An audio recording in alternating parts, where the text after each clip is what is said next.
Mercredi 30 mai, bonjour à toutes et à tous et bienvenue dans cette nouvelle édition de l'actualité régionale. En images, en 8 minutes, un tour complet de l'info près de chez vous dans le Nord et le Pas-de-Calais. On démarre par vos prévisions météo. Dans l'ensemble, c'est une situation instable et menaçante qui est prévue aujourd'hui dans la région. Des orages annoncés cet après-midi, surtout de Saint-Omer à Dunkerque. L'ambiance sera nuageuse pour tout le monde, parfois des averses localisées, mais aussi tout de même quelques éclaircies. On l'espère du côté de Boulogne, du Touquet ou de la métropole lilloise où le soleil s'imposera un peu plus facilement mais toujours avec des passages nuageux. Les températures elles sont stables de 19 degrés à Dunkerque, Calais et Boulogne, 23 degrés à Saint-Omer, 25 degrés à Lille. Pour bien comprendre ces prévisions météo et surtout cet enchaînement des perturbations orageuses ces derniers jours, écoutez ce prévisionniste de la chaîne météo. La situation météo va rester très instable sur l'extrême nord de la France jusqu'à jeudi. Pourquoi? Parce que nous avons une dépression qui est toujours en place au large de la Bretagne, qui nous vaut un flux de secteur sud à sud-ouest très instable, avec de l'humidité. Et puis en plus, on a de la chaleur qui nous arrive d'Europe centrale, donc tout ceci est propice au contexte orageux. Des orages surtout fréquents en fin de journée jusqu'à jeudi, avec donc de fortes quantités d'eau sous les cellules orageuses les plus actives, un risque d'inondation encore par endroits, également un risque de grêle.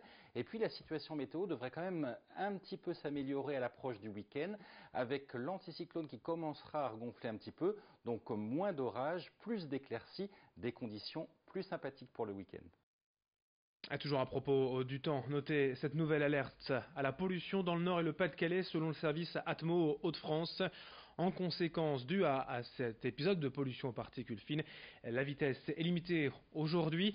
De 130 km/h sur autoroute, on passe à 110, de 110 km/h sur certaines voies rapides, on passe à 90, et même dans la métropole lilloise, vitesse abaissée de 20 km/h également, 70 km/h sur les voies rapides de la métropole lilloise. Autre information, dans la région, un message de prévention signé de l'Agence nationale de sécurité sanitaire de l'alimentation et de l'environnement contre les tiques, ces petites bêtes, vous le savez, que l'on trouve souvent en forêt ou dans les hautes herbes et porteuses de la maladie de Lyme, une maladie infectieuse aux graves conséquences. On fait le point en détail sur ce message de prévention et les risques avec Estelle Dergent en plateau.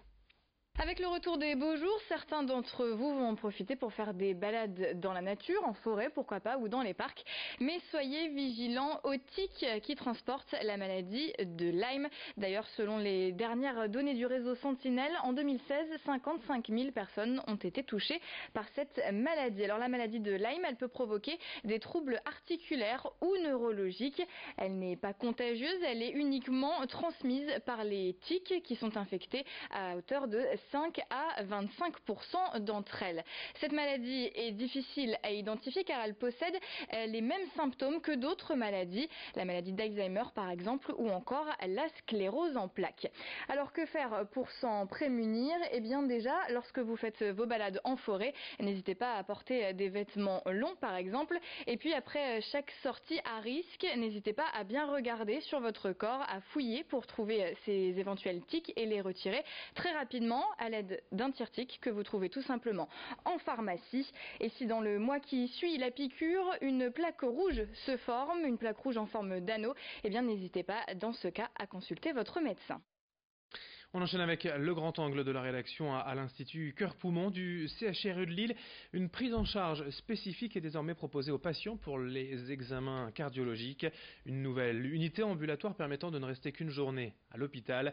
Ces derniers jours, les chirurgiens de l'Institut ont opéré pour la première fois en France 2 patients dont la valve aortique était rétrécie. Et ce, grâce à une petite révolution. Reportage signé Nicolas Lebrun. Une opération du cœur éveillé. C'est la particularité de ce secteur de l'Institut Cœur-Poumon du CHRU de Lille. Une toute nouvelle innovation est proposée, la technique TAVI.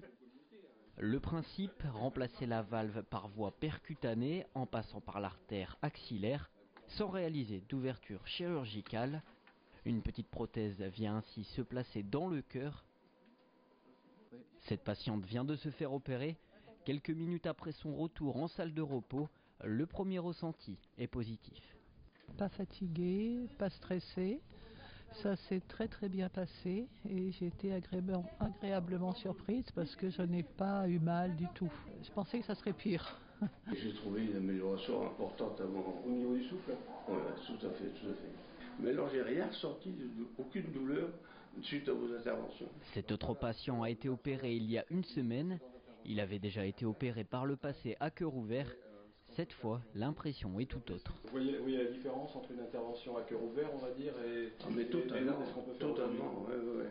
Complètement, j'étais d'ailleurs très étonné de me voir remettre sur pied 2 jours après. Quoi. Je fais confiance aux médecins parce que je suis entre leurs mains, je sais qu'il n'y a pas de souci, ça fait quelques années que je suis suivi par le service et ils sont formidables. Non, je le dis toujours à ma femme, je n'ai pas de stress particulier pour venir ici. Globalement, les patients sont contents. Le patient sait qu'il avait eu une intervention chirurgicale à cœur ouvert il y a quelques années et une intervention avec le même objectif mais à cœur fermé la semaine dernière. Et bien sûr, le patient voit tout à fait directement la différence entre la lourdeur de l'intervention qu'il a eue il y a quelques années et les interventions plus simples dont il a pu bénéficier cette fois-ci. Lille a été la ville pilote sur le programme et elle ne compte pas s'arrêter là. Et je recommanderais l'équipe. Super. Pour finir ce journal, l'AFPI organisait hier une journée de sensibilisation à la robotique en industrie en ayant invité plusieurs entreprises spécialisées et des étudiants pour découvrir ses récents investissements et ses offres de formation. Aujourd'hui, l'industrie souffre d'une image vieillissante, un peu dépassée. Or, le secteur offre de nombreuses opportunités d'embauche, notamment dans l'alternance. Et puis surtout, si l'on évoque la robotique, c'est bien d'avenir que l'on parle. Les robots prennent aujourd'hui de plus en plus de place, mais il faut évidemment des humains pour concevoir ces machines, pour les contrôler, pour les entretenir. Explication au micro de Nicolas Lebrun.